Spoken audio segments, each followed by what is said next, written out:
وآله وصحبه وسلم تسليما كثيرا كثيرا.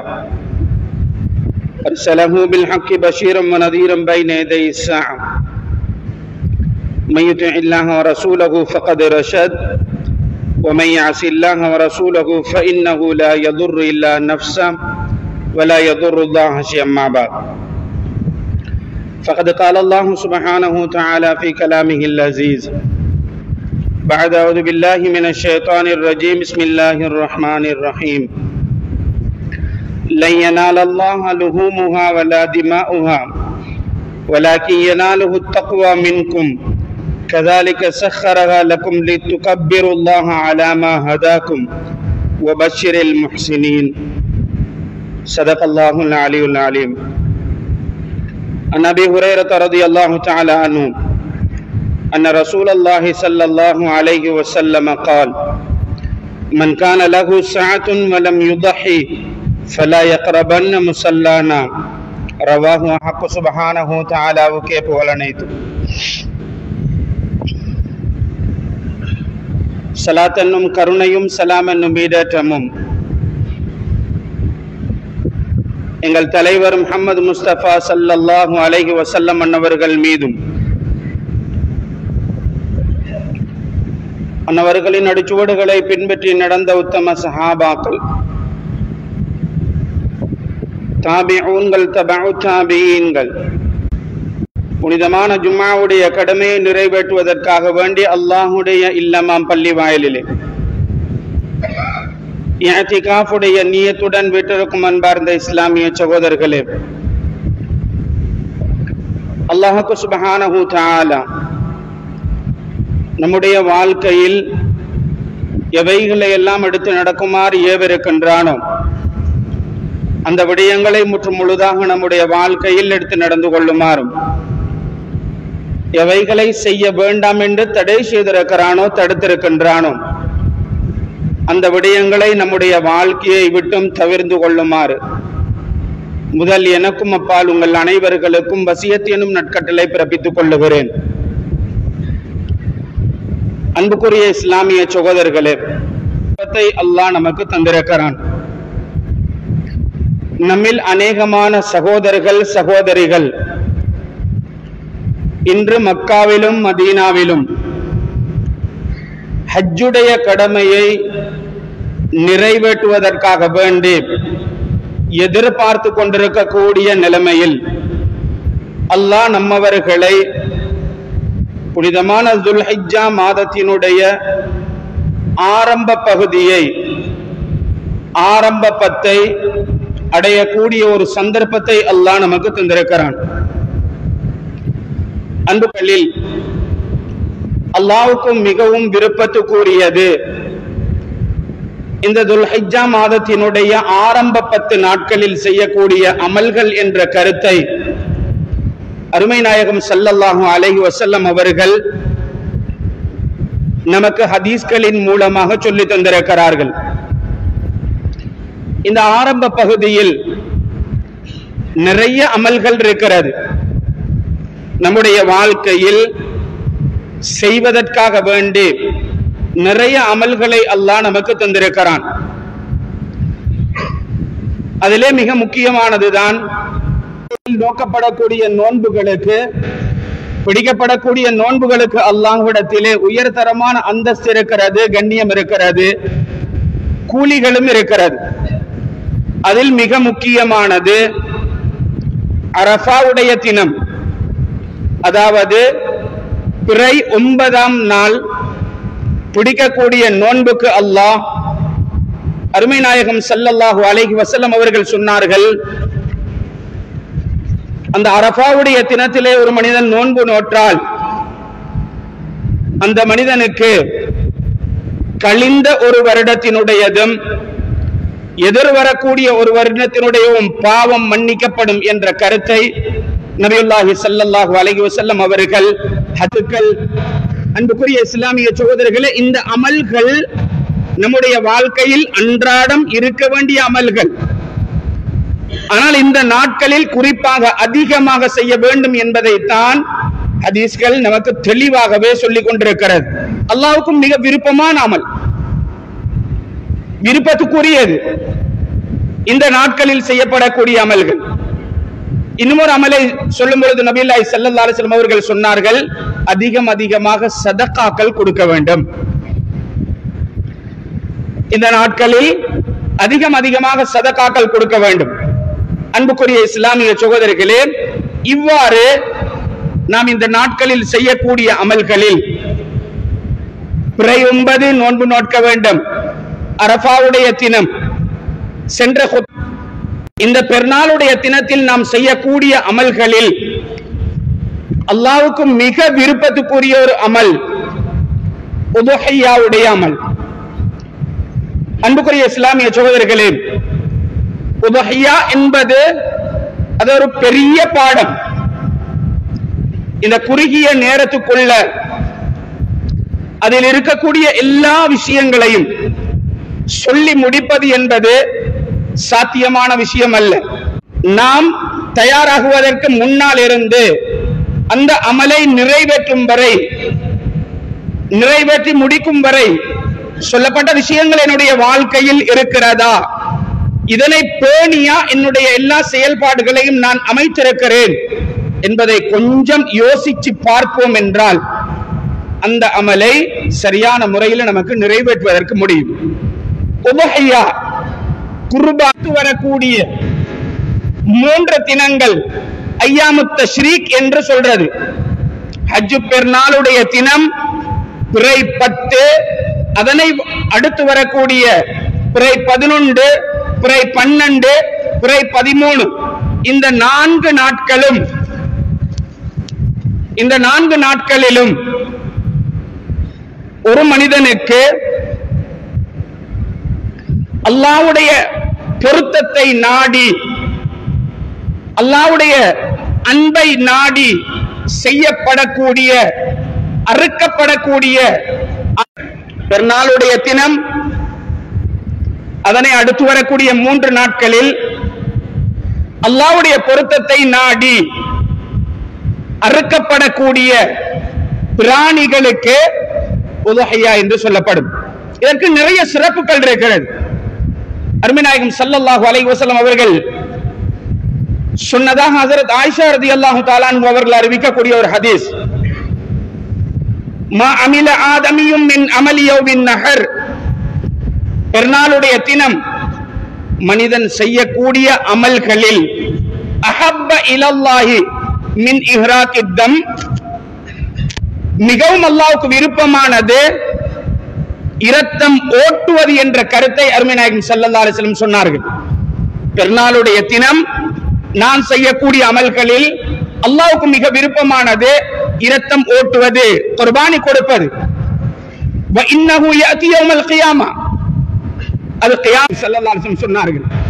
தொடர்ந்து சொன்னார்கள் நபியுல்லாஹி ஸல்லல்லாஹு அலைஹி வஸல்லம் அவர்கள், அதனுடைய இரத்தம் கீழே விழுறதுக்கு முன்னாடி பாவம் மன்னிக்கப்படும் என்ற கருத்தை அருமைநாயகம் ஸல்லல்லாஹு அலைஹி வஸல்லம் அவர்கள் ஹதீஸிலே நமக்கு சொல்லி தருகிறார்கள். இன்னொரு ஹதீஸிலே அருமைநாயகம் ஸல்லல்லாஹு அலைஹி வஸல்லம் அவர்கள் சஹாபாக்கள் நபியிடத்தில் கேட்கிறாங்க, யா ரசூலல்லாஹ் மஹாதிஹில் அல்லாஹி, இந்த உதுஹியாக்கள் என்ன, உதுஹியான்னா என்ன? நபியுல்லாஹி ஸல்லல்லாஹு அலைஹி வஸல்லம் சொன்னார்கள், சுன்னத்து அபீக்கும் இப்ராஹிம், இப்ராஹிம் அலைஹிஸ்ஸலாம் அவர்களுடைய சுன்னத், இது வழிமுறை. நீண்ட சம்பவமே இருக்கிறது, பின்னுக்கு ஞாபகப்படுத்துகிறேன். இப்ராஹிம் அலை நபியுல்லாஹி ஸல்லல்லாஹு அலைஹி வஸல்லம் சொன்னார்கள், பிகுல்லி ஷாரத்தின் மின ஸூஃபி ஹஸனா, தோல்ல இருக்கக்கூடிய ஒவ்வொரு ரோமத்துக்கும் உங்களுக்கு நன்மை கிடைக்கும் என்ற கருத்தை நபியுல்லாஹி ஸல்லல்லாஹு அலைஹி வஸல்லம் சொன்னார். அன்புக்குரிய இஸ்லாமிய சகோதரர்களே, இன்னும் ஒரு ஹதீஸிலே அருமைநாயகம் ஸல்லல்லாஹு அலைஹி வஸல்லம் அவர்கள் சொன்னார்கள், அந்த பெருநாளுடைய தினத்தில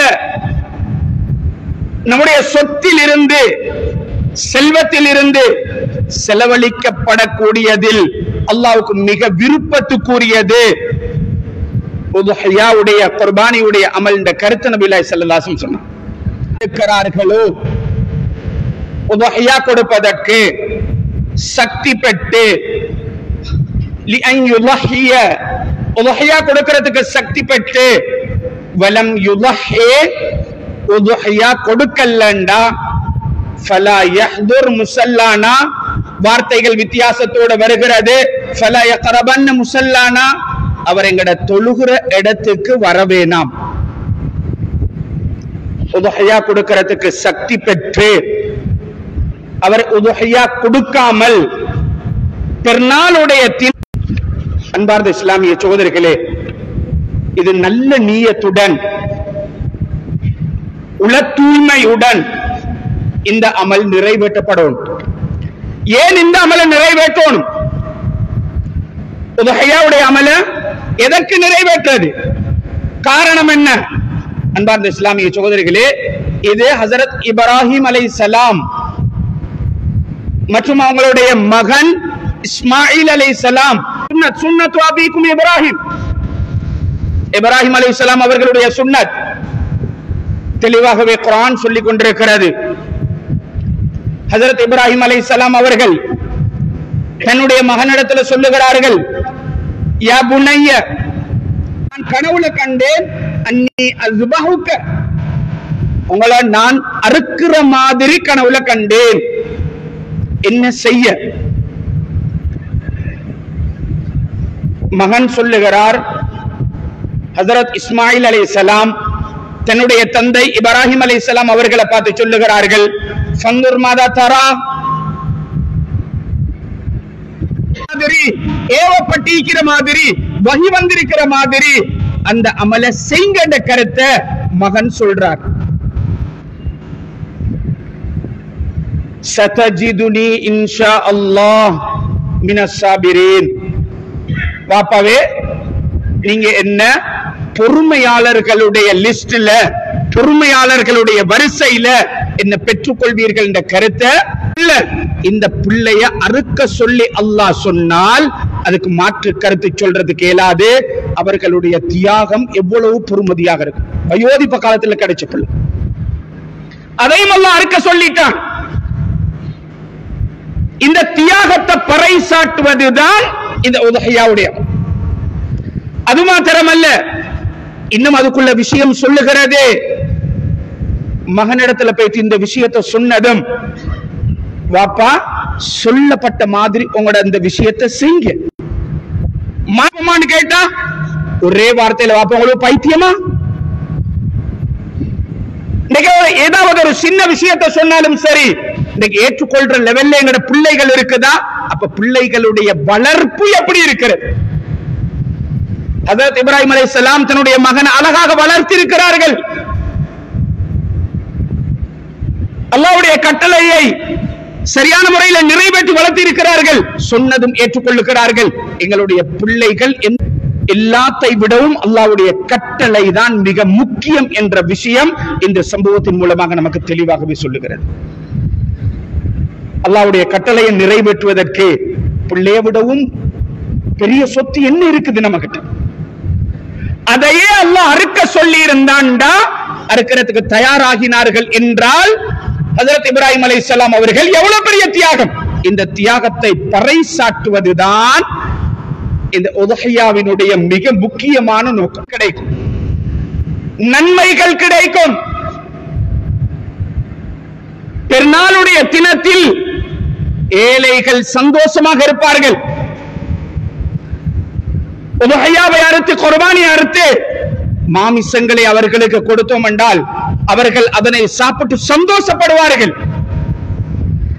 அது மாத்திரமல்ல, சமூக ஒற்றுமை, உறவினர்களுக்கு கொடுக்கிறோம், பக்கத்து வீட்டுக்காரர்கள். உதுஹியாவினுடைய மார்க்க தீர்ப்பு என்ன? சுன்னத் முஅக்கதா வலைஸ பிவாஜிபின், வாஜிப் அல்ல. பொதுவான எல்லாருக்கும் சுன்னத் முஅக்கதா. நிறைய பேர் அலட்சியமாக்கி வச்சிருக்கிறோம், கணக்கு இல்லாம அலட்சியம் பண்ற விஷயம் இல்ல. என்ற அருமை நாயகம் ஸல்லல்லாஹு அலைஹி வஸல்லம் சொன்னார்கள் தான், ஏற்கனவே ஞாபகப்படுத்திய ஹதீஸ். யாருக்கிட்ட வசதி இருக்குதோ, வசதி இருக்கக்கூடியவர்கள் உதுஹியா கொடுக்காமல் தொழுற இடத்துக்கு வர வேணாம். பெருநாளை கொண்டாடாதீங்க. பெருநாளை கொண்டாட தகுதி இல்ல, வசதி என்றது என்ன? இதை நாங்க தெளிவா விளங்கிக் கொள்ளோம். சஅத்தன் என்ற வார்த்தை வந்திருக்கு, வசதி தெளிவாக சொல்லப்படுகிறது. வசதி என்பது பெருநாளுடைய தினம் 13 நாட்களும் தனக்கும் தன்னுடைய குடும்பம் தன்னுடைய பராமரிப்பில் இருக்கக்கூடியவர்களுக்கும் சாப்பாடு, குடிபானம், இருப்பிடம் தவிர்த்து, இந்த செலவுகளை தவிர்த்து, சாப்பாடு, குடிப்பு, இருப்பிடம் இது தவிர்த்து மேல் மிச்சமாக இருந்தால் அவரு உதுஹியா கொடுக்கணும். அப்படி இருந்தும் ஒருத்தர் உதுஹியா கொடுக்க இல்லை என்றால் அவர் தான் அலட்சியப்படுத்தி விட்டார். இந்த உதுஹியாவுக்கு நான் தயாராக இருக்கிறேனா?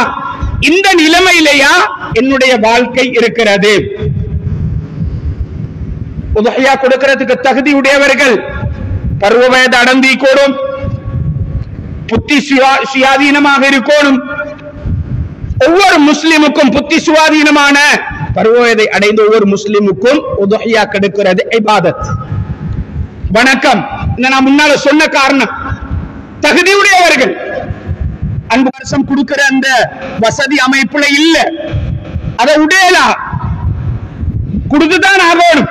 கடன் பட்டெல்லாம் கொடுக்க சொல்லி இஸ்லாம் சொல்லி. ஆனால் இந்த உதுஹியா சுன்னத் முஅக்கதா சில நேரங்களில் 2 நிலைமைகளில் ஃபர்லாக மாறுகிறது, வாஜிபாக மாறுகிறது, கடமையாக மாறுகிறது. நல்ல விளங்கிக் கொள்ளும். சுன்னத் முஅக்கதா வலியுறுத்தப்பட்ட சுன்னத், ஆனால் 2 நிலைமைகள்ல வாஜிப். ஒன்று, ஒருத்தர் ஒரு பிராணிய காட்டி அது ஆடோ பிராணிய கொடுத்து தான் ஆகணும், வாஜிப் அவர் தானே வாஜிபாக்கி கொள்றார். இஸ்லாம் சொல்ற விஷயம், எங்களை பட்டியல இருக்கிற ஒரு மாட்டை இந்த பிராணியை நான் குர்பானிக்கு வச்சிருக்கிறேன், குர்பானி கொடுக்கிறது எனக்கு கடமை அப்படின்றால் அதை கொடுத்துத்தான் ஆகும். 2வது நேர்ச்சை வைக்கிறது, நேர்ச்சை வச்சாலும் கொடுக்கிறது கடமை. நமக்கு ஒரு நோய், இந்த நோய் லேசாகினா நான் ஒரு ஆடு அறுத்து கொடுப்பேன் அல்லது மாடு அறுத்து கொடுப்பேன், கொடுக்கிறது என் மீது கடமை அப்படின்னு வச்சால் அவருக்கு அந்த நோய். ஒட்டகம் 5 வயசு பூர்த்தியாக இருக்கும், ஒட்டகம் 5 வயசு பூர்த்தியாக இருக்கணும். மாடு, எரும மாடு 2க்கும் 2 வயசு பூர்த்தியாக இருக்கும். நாட்டாடு, ஆடு நமக்கிட்ட இருக்கிற நாட்டாடு அதுக்கும் 2 வயசு பூர்த்தியாக இருக்கும். அடுத்தது செம்பரி ஆடு, இந்த செம்பரியை பூர்த்தியாகும். ஒட்டகம் 5 வயசுக்கு மேல், மாடு ஆடு 2 வயசுக்கு மேல, செம்பரி ஆடு 1 வயசுக்கு மேல. இது பூர்த்தியாக இருந்தால் உதுஹியா கொடுக்க முடியும். ஒரு மாட்டையும் ஒரு ஒட்டகத்தையும் 7 பேருக்கு சேர்ந்து கொடுக்கிறதுக்கு 7 பேருக்கு சேர்ந்து கொடுக்கலும்.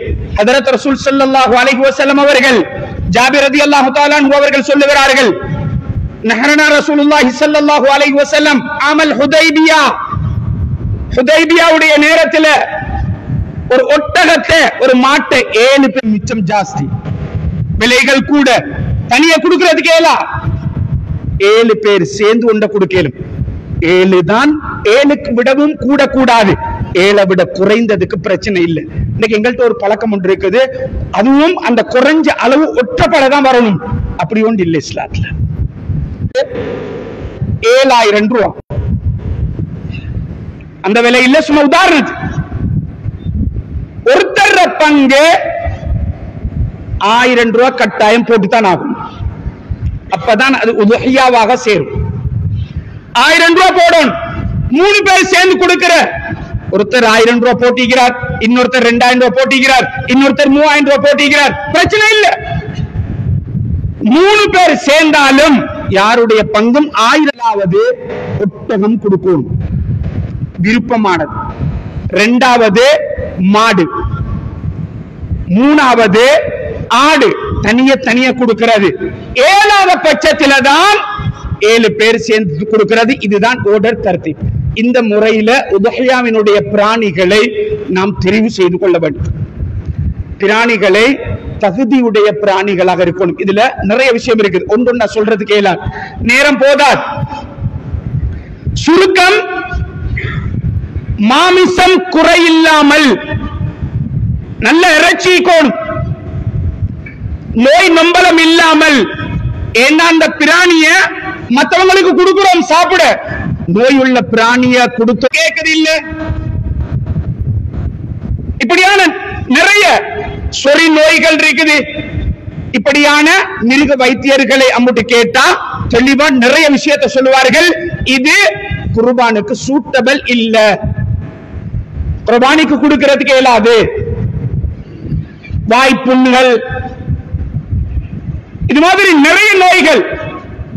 இப்படி இல்லாத அதிகம் இறைச்சி இருக்கக்கூடிய ஆரோக்கியமான மாடுகளை அறுத்து அல்லது ஆட்டை அறுத்து கொடுப்பதுதான் உதுஹியா மிக ஏற்றம் என்ற கருத்தை நாங்க மட்டும்தான் இறைச்சி சாப்பிடுறது இல்ல. நிறைய பேர் கஷ்டமானவர்கள், ஏழைகள், இறைச்சி வாங்கிக் கொள்றதுக்கு இயலாதவர்கள், அவர்களுக்கும் இது போய்த்து சேரும். இதுதான் இஸ்லாம் நமக்கு தெளிவாக சொல்லப்படக்கூடிய சில மார்க்க தீர்ப்புகள், மார்க்க சட்டங்கள். பிராணியை அறுப்பதாக இருந்தாலும் கூட கவனிக்க வேண்டிய நிறைய சட்டங்கள் இருக்கு. நிறைய சட்டங்கள் இருக்கு. அறுக்கிறதுக்கு முன்னாடி நாங்க இப்ப கொண்டாந்துட்டோம், மாட்டை வாங்கிட்டோம், ஆட்டை வாங்கிட்டோம், அத தண்ணி கொடுத்து அழகா பராமரி. மனிதர்களோட மட்டுமல்ல, மிருகங்களோடையும் அழகாக நடந்து கொள்ளுங்கள். நோவினை செய்ய வேண்டாம். தண்ணி கொடுத்து அழகாக சாப்பாடு கொடுத்து அழகாக பராமரிக்கோடும். அடிச்சு துன்புறுத்த கூடாது. இஸ்லாம் சொல்லக்கூடிய விஷயம், அடிச்சு துன்புறுத்த கூடாது. அதனை அறுக்கும் பொழுது விரைவாக இருக்கணும், அவசரமா இருக்கணும். ஹஜ்ரத் உமர் ரலியல்லாஹு தஆலா அன்ஹு அவர்கள் ஒரு மனிதனை பார்த்தாங்க. அவர் ஆட்டொண்டை எடுத்துக்கொண்டு வாராரு. அந்த ஆட்டோட முன் காலை பிடிச்சு இழுப்பிய சோதர்களே, அறுக்கிறதுக்கு முன்னாடி கத்திய அழகாக தீட்டிக் கொள்ளும். ஒரே அறுவையில் அறுக்கணும். அதனுடைய சுவாச குழாய், சாப்பாட்டு குழாய், அதை சுத்தி இருக்கக்கூடிய நரம்புகள் தெளிவாக ஒரே அறுவையில் அறுக்கப்படும், துண்டாக்க கூடாது. அதற்கு கத்தி நல்ல கூராய்க்கும். இஸ்லாம் எந்த அளவுக்கு சொல்லி இருக்குதுன்னு பாருங்க.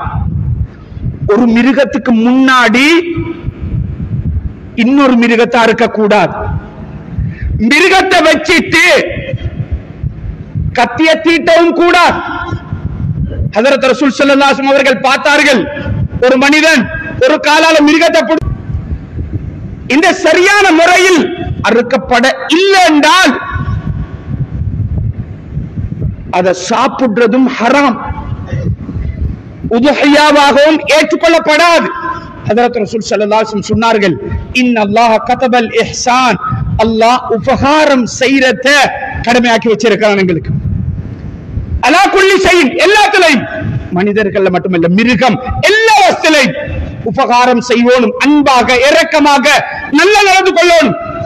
ஃபைதா கதல்தும் ஃபஹ்சினுல் கித்லா, நீங்க இந்த கொலை செஞ்சாலும் வேட்டையாடினாலும் ஸிபஹா, அந்த அறுக்கிறத அழகாக்கிக்கோங்க, அழகாருங்க. நோவினை இல்லாம கத்திய கூராக்கி ஒரே அறுவையில அதனுடைய உயிர் அழகாக பிரியோடும். நபிகள் ஸல்லல்லாஹு அலைஹி வஸல்லம் சொன்னார்கள், வல் யுஹித் அஹதுக்கும் ஷஃப்ரதஹு, கத்திய நல்லா தீட்டிக்கோங்க. மொட்டை கத்திய வச்சு அறுக்கிறல்ல, நல்லா தீட்டிக்கொள்ளணும்.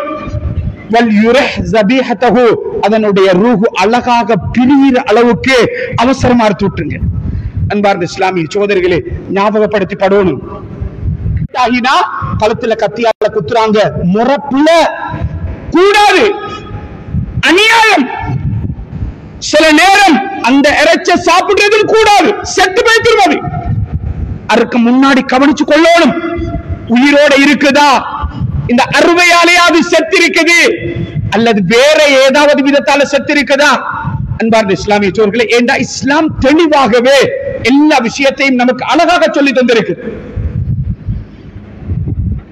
நாங்க ஒருத்தர் இப்ப உதுஹியா கொடுக்கிறோம் என்றால், குர்பானி கொடுக்கிறோம் என்றால், நாங்க தான் அறுக்கணும். நான் அறுக்கிறேன்டா, எங்களுக்கு அறுக்கிறதுக்கு ஏலா தைரியம் இல்ல, இன்னொருத்தர் பொறுப்பு சாட்டேன், வக்கீலா கேளும், ஒருத்தர் சொல்லலும் அருங்க, எனக்கு பதிலா யார சாற்றுமோ அவர் அறுக்கும் பொழுது அந்த இடத்துக்கு நம்ம ஹாஜராகிறது, அந்த இடத்துக்கு வாரது மிக முக்கியமான சுன்னத். ஹஜ்ரத் ரசூல் ஸல்லல்லாஹு அலைஹி வஸல்லம் சொன்னாங்க, பெண்களுக்கும் அறுக்கிறது, அதாவது குர்பானி கொடுக்கிறதுக்கு ஏலும், ஆனா அறுக்க வேணாம்னு சொல்லிக்கிறான். பாருங்க, அது நபிலாய் ஸல்லல்லாஹு அலைஹி வஸல்லம் சொன்னார்கள், சொல்லி போட்டு சொன்னார்கள், ஃபஇன்ன லகி பிஅவ்வலி கத்ரத்தின், விழக்கூடிய முதலாவது இரத்தத்தில உங்களோட பாவங்கள் மன்னிக்கப்படுகிறது, முந்தைய பாவங்கள் மன்னிக்கப்படுகிறது. ஹஜ்ரத் ஆயிஷா ஹஜ்ரத் ஃபாத்திமா ரலியல்லாஹு தஆலா அன்ஹா அவங்க கேக்குறாங்க நபியிடத்துல, யா ரசூலல்லாஹ், இது எங்கட அஹ்லுல் பைத் நமக்கு மட்டுமா அல்லது முஸ்லிம்கள் எல்லாருக்குமா? நபிகள் ஸல்லல்லாஹு அலைஹி வஸல்லம் சொன்னார்கள், முஸ்லிம்கள் எல்லாருக்கும். அப்ப அந்த அறுக்கிற இடத்துக்கு நாங்க போகணும், எங்களுக்கு அறுக்க இயலாதா, நாங்க போய் நிக்கணும், பார்க்கணும், இந்த விஷயங்கள் எல்லாம் கவனிச்சு கொள்ளணும். அறுக்கிற முறைகள், கிபிலாவுடைய திசை, இஸ்லாம் சொல்லி இருக்கக்கூடிய உரிமைகளை பேணி அந்த மிருகங்கள் அறுக்கப்படணும். அன்பார்ந்த இஸ்லாமிய சகோதரர்களே, இப்படி இல்லாமல் அறுக்கப்படும் என்றால் அந்த பிராணிகளை சாப்பிடக்கூடாது என்பதாக கூட ஃபிக்ஹுடைய சட்டங்கள் நமக்கு தெளிவாக சொல்லுது. அன்பார்ந்த இஸ்லாமிய சகோதரர்களே, அடுத்தது மிக முக்கியமாக நாட்டுடைய சட்டத்தை கவனிச்சு கொள்ளும். அறுக்கிறதுக்கு இஸ்லாமிய சட்டங்களையும் நாம தெரிஞ்சு கொள்ளும். ஒரு பிராணியை இன்னொரு இடத்துக்கு டிரான்ஸ்போர்ட் செய்யறோம்டா, கொண்டு போகணுமே, அதுக்கு செய்ய வேண்டிய உரிமை பத்திரங்கள் எல்லாத்தையும் ரெடி பண்ணி கொள்ளணும். நாங்க அறுக்கிற மாடாக இருந்தால் அதற்கு தேவையான அந்த வயது எல்லையை முடிவு செய்யக்கூடிய பத்திரம் ஒன்று இருக்குது, டாக்டர்தால வரக்கூடிய ரிப்போர்ட் இருக்குது, இதுல எந்த நோயும் இல்ல. இவைகளையும் பேணிக் கொள்ளணும், பாதுகாத்துக் கொள்ளணும். பார்த்துத்தான் நம்முடைய உதுஹியாவை சரியான முறையில் கொடுக்கணும். கொடுத்தாத்தான் அதனுடைய பூர்த்தியான நன்மை நமக்கு கிடைக்கும். அடுத்தது மிக முக்கியமாக இந்த நேரத்தில், இந்த வருடம் போயாவுடைய தினம் வருகிறது, போயாவுடைய தினங்கள் இருக்குது. இங்க அனுராதபுரத்தை பொறுத்தவரையில் தடைகள் இருக்குது, இவைகளை கவனிச்சு தீன் பிரச்சனைகளை உருவாக்கி கொள்ளாமல் நம்முடைய உதுஹியாவுடைய கடமைகளை சரியாக அறுத்து அந்த இறைச்சிகளை கொண்டு வர போச்சுல அல்லது இங்க வச்சு அறுக்க போச்சுல ஏதாவது அசம்பாவிதங்கள் பிரச்சனைகள் நடக்கும்டா யாரும் பொறுப்பு சொல்வதற்கில்லை. அதை வச்சுக்கொண்டு எங்களுக்கு வேற கெட்ட பெயர்கள் தான் வரும். உதுஹியாவுடைய காலத்துல நிறைய பிரச்சனைகள், டிரான்ஸ்போர்ட்டுடைய நேரத்தில் அண்மை காலமாக நடந்த நிறைய விஷயங்கள் நமக்கு ஞாபகம் இருக்குது. ஒரு வாகனத்துக்குள்ள, சின்ன வாகனத்துக்குள்ள எத்தனை மாடை கொண்டு போலும், எத்தனை ஆடை கொண்டு போலும் முறை இருக்குது. அதை விட கூடுதலாக கொண்டு போனால் மாற்று மத சகோதரரை சேர்ந்தவர்கள் நம்மளை இழிவாக பார்ப்பார்கள். இஸ்லாத்தை குறையா சொல்லுவான், இஸ்லாத்தை இழிவா சொல்லுவான். இவைகள்ல இருந்து நாம தவிர்த்து கொள்றது மிக முக்கியமானது. பங்கீடு செய்யற விஷயத்துல அர்த்தத்துக்கு பின்னாடி பங்கீடுடைய விஷயம் எங்களுக்கு வரையறை சொல்ல, ஏழைகளுக்கு கொடுக்கப்படும், தேவையுடையவர்களுக்கு கொடுக்கப்படும், போய் சேரணும். அறுக்கிறதுல முக்கவாசி நாங்களே சாப்பிடுற மத்தாக்களுக்கு போய் சேரலண்டா அது உதுஹியாவாக சேராது. நோக்கமே அன்றைய தினம் இயலாதவர்கள், கஷ்டமானவர்கள் இறைச்சி சாப்பிட்டு சந்தோஷமாக இருக்கணும். இதுதான் மிக முக்கியம், கவனிக்கப்பட வேண்டியது. எல்லாத்தையுமே சதக்கா கொடுத்தாலும் மிச்சம் சந்தோஷம், அறுக்கிற எல்லாத்தையும். ஆனால் நாமும் ஒரு பகுதியை சாப்பிட்டுக் கொள்றதுக்கு இந்த விஷயங்களை நாங்க முக்கியமாக கவனிச்சு கொள்ள வேண்டியிருக்கிறது. அடுத்தது இப்ப காலத்துல நடக்கிற விஷயம், அதுக்கு பிறகுதான் இடம் முடிவு செய்யறது. இந்த முறை பிழையானது, பிழையான முறை. ஏண்டா அறுத்தத்துக்கு பிறகு பார்த்தா அந்த மாடு யாருக்கு சொந்தம், உரியாளுக்கா எங்களுக்கா? யாருக்கு சொந்தம்ன்றே தெரியாது. அப்ப முன்கூட்டியே விலையொண்டு அடிச்சு விலைய நிர்ணயம் செஞ்சு நாங்க எங்களுக்கு வாங்கி எங்களுக்கு சொந்தமாக்கி எங்கட மாட்டத்தான் இருக்கணும், எங்கட ஆட்டத்தான் இருக்கணும். அந்த கால பகுதிக்குள்ள இல்லாட்டி ஏதாவது ஒன்று நடந்து மாடு செத்து போயிடுச்சு, இல்லாட்டி ஏதாவது நடந்து ஓடி கூட்டியே இப்ப சும்மா அந்த மாட்டுக்குரிய விலையை விடவும் கூடுதலா தான் போகுது. என்ன செய்யற? ஒன்றும் செய்யலாம். உதஹியா கொடுக்கணும், வேற எடுக்கவும் மேல. அப்ப நாங்க அதை சகிச்சு கொண்டு அதனை எடுத்து அதை உரிய முறையில் விலையை நிர்ணயம் செஞ்சு எடுத்துத்தான் அதனை கொடுக்கணும். அன்பார்ந்த இஸ்லாமிய சகோதரர்களே, ஆடு மாடு ஒட்டகம் இல்லாத வேறு எந்த பிராணிகளையும் உதுஹியாவாக கொடுக்க முடியாது. மார்க்கம் தெளிவாகவே சொல்லி இருக்குது, யாருமே சொல்லியும் இல்லை. அமலும் முஸ்தகில், தனி அமல். அறுத்தி அரைச்சு கொடுங்க, பணமா கொடுத்தா உதுஹியாவுடைய அமலாக அது கணக்கெடுக்கப்படாது. அன்பார்ந்த இஸ்லாமிய சகோதரர்களே, அடுத்ததாக கூட்டாக கொடுக்கிறது மிகவும் ஏற்றம், காலத்துக்கு ஏற்ற மாதிரி. ஏண்டா ஏழைகள் குறிப்பிட்ட கொஞ்சம் பேரே தான் தெரியும். அறுக்கிறாக்கள் எல்லாருமே அவங்களோட வீட்டுக்கு கொண்டு போய் கொடுத்துட்டு வாரு. ஆனா எத்தனையோ பேர் உள்ளுக்குள்ளுக்கு அங்கிட்டு இங்கிட்டு நிறைய பேர் இருப்பார்கள், ஊழலும் கிடைக்காது. நிறைய பேர் வீட்டுல போயிட்டு சிலவங்களுடைய வீட்டுல தெரிஞ்ச ஆக்கள்கிட்ட போயிட்டு கொடுத்துட்டு வார நிறைய இறைச்சி அதை எப்படி பராமரிக்கிறேன்னு கூட தெரியாமல் சில நேரம் கொட்டியும் வீசிடுறான். அன்பார்ந்த இஸ்லாமிய சகோதரர்களே, அடுத்தது மிக முக்கியமானது கூட்டா கொடுக்கிறதுல யதுல்லாஹி மஅல் ஜமாஅ, கூட்டா செய்யறதுல அல்லாஹ்வுடைய உதவி இருக்குது. கூட்டா செய்யறதுல அல்லாஹ்வுடைய உதவி இருக்குது. அன்பார்ந்த இஸ்லாமிய சகோதரர்களே, ஏழுமான அளவுக்கு நமக்கு ஏழுமண்டா கூட்டாக சேர்ந்து கொடுக்கும் பொழுது நிறைய பிரயோசனம். சமூக ஒற்றுமை, நமக்கு மத்தியில பிளவு வராது. ஒற்றுமையாக பாதுகாத்து பெரியோர் குழியொன்று தோண்டி அழகாக அதை போட்டு அடைச்சிடணும். மிருகங்கள், ஐவாய் மிருகங்கள் தோண்டி எடுத்து அது வழியே நாத்தம் அடிச்சு ரோட்ல எல்லாம் அங்கெல்லாம் போகிறதுக்கு இயலாம இது ஒரு அலங்கோலமான அமலாக ஆக்கி கொள்ளாமல் அதை பத்திரமா பாதுகாத்துக் கொள்ளும். ஷொப்பிங்ல போட்டு அல்லது வேற பார்சல் பண்ணி கொண்டு போவதாக இருந்தாலும் மற்றவர்களுடைய உணர்வு தூண்டப்படக்கூடாது, மற்ற சமூகத்தாருடைய உணர்வு தூண்டப்படக்கூடாது. சில மக்கள் இந்த மிருகங்களை கடவுளாகவும் நினைக்கிறார்கள், அவர்களுடைய உணர்வுகள் தூண்டப்படக்கூடாது. பக்குவமாக இரத்தங்கள் வடியாமல் அங்கை மிஞ்சை ரோட்டோரத்தில் மாடுகளை கட்டி வச்சிருக்கிற பார்க்க போறாக்கள் எல்லாம் ஒரு மாதிரி ஒவ்வொரு கோலத்தில். அன்பார்ந்த இஸ்லாமிய சகோதரர்களே, இப்படி இல்லாமல் இந்த அமல் புனிதமான அமல். ஹஜ்ரத் ரசூல் ஸல்லல்லாஹு அலைஹி வஸல்லம் அவர்கள் நிறைய ஹதீஸ்ல தெளிவா சொன்ன அமல். இந்த அமல் சரியான முறையில பக்குவமாக நிறைவேற்றப்படும் என்றால் ஹஜ்ரத் ரசூல் ஸல்லல்லாஹு அலைஹி வஸல்லம் அவர்கள் சொன்ன பெருநாளுடைய தினத்தை நாங்கள் தெரிந்தும் தெரியாமலும் செய்த பாவத்தை மன்னித்தருள்வாயாக.